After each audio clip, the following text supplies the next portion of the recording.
ស្វាគមន៍និងស្ដាប់ដំរុយឆ្នោតខ្មែរប្រចាំថ្ងៃដើម្បីជាកម្លាំងចិត្តសូមពុកម៉ែបងប្អូនចុច like និងសញ្ញាជាម្នាក់មួយផង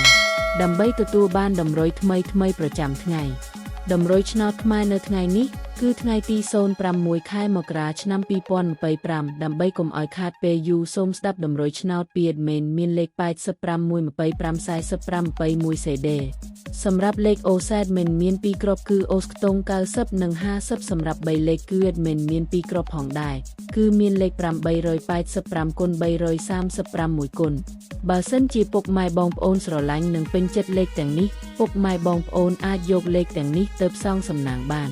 ពុកម៉ែបងប្អូនអាចចូល link ខាងក្រោមដើម្បីមើលលទ្ធផលឆ្នោតក្នុងក្រុម Telegram បានដោយគ្រាន់តែចុច link ក្រោមជាចុងក្រោយសូមជូនពរពុកម៉ែបងប្អូនដែលយកលេខខាង admin ទៅផ្សងសំណាងហេងយើងទាំងអស់គ្នាជូនពរពុកម៉ែបងប្អូនជួបតែសំណាងល្អនិងសុខភាពល្អសូមជម្រាបលាជួបគ្នានៅថ្ងៃស្អែកបន្តទៀត